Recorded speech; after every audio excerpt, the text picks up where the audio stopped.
that day, he just had enough. He was like, I am done with the way this girl is living her life. Tell me why I got a text from my dad telling me that... Hello guys, and welcome back to my channel. I don't know what I'm going to title this video yet, but it's basically like the British Nigerian struggle. Basically like Nigerian living in a Western society and growing up in a Western society with very Nigerian parents still. I think if you're African, you would probably relate to this. Even if you're not African, you should still watch this video because I think it's funny to find out what we have to go through that you might not have to go through, just to see a different perspective of life. So yeah, keep on watching.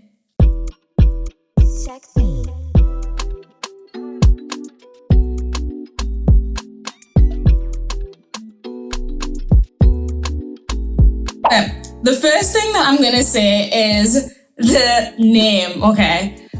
If you have an African name in a Western society, it is literally gonna be one of those things that follows you all throughout your life. So this is how a normal introduction goes. Okay, I'm gonna slightly exaggerate it, but it's only slightly exaggerated. This is how a normal introduction goes with my name. I'll be like, this is me, and if I'm doing this side, this is me talking to someone, and this is the responder, if that makes sense. So I'll be like, oh, hi, my name is Fajiro, nice to meet you. Oh, what was that? What did you say that? Fajiro? Was that Gagiro? No, it's Fajiro. Fajiro?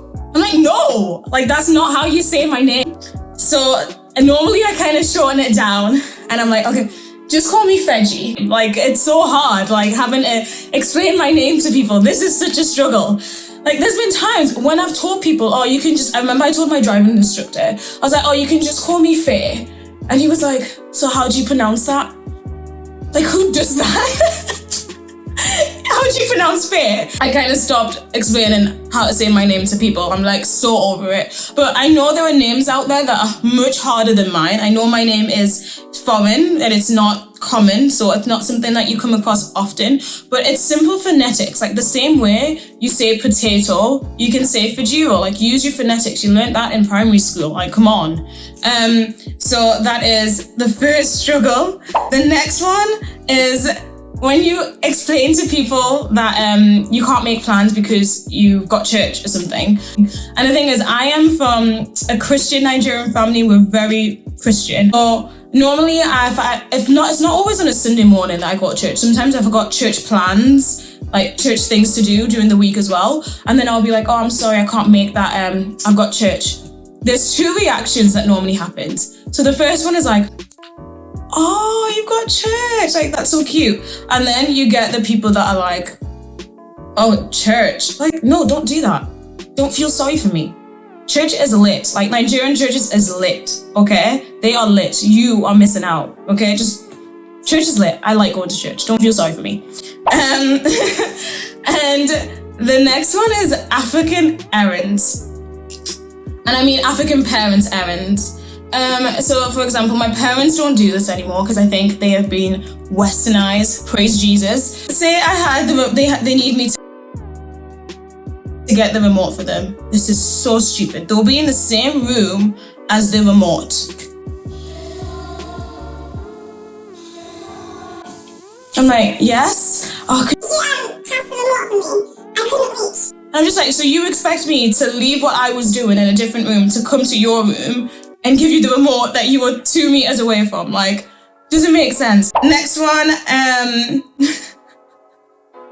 don't know if this is everyone's family, but my dad is literally such a clean freak. Like, he wants no dishes in the kitchen.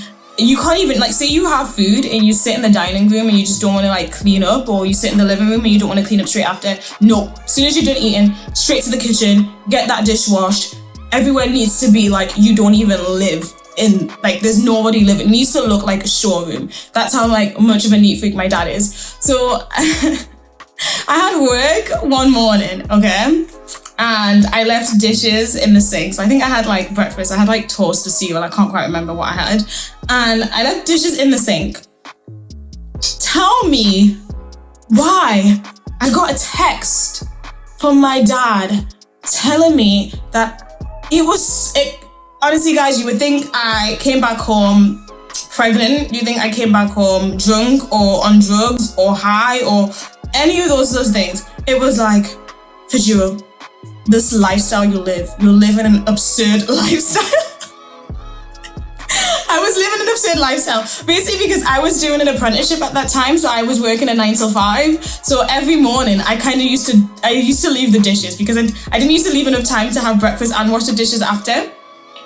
So I used to leave the dishes in the sink, and I think that day he just had enough. He was like, I am done with the way this girl is living her life, like leaving her dishes for me to wash. Like, who am I to wash her dishes? Honestly, if he didn't want to wash the dish, he could have just left it, and I would have came back at 6 p.m. and washed the dish myself. Curfews.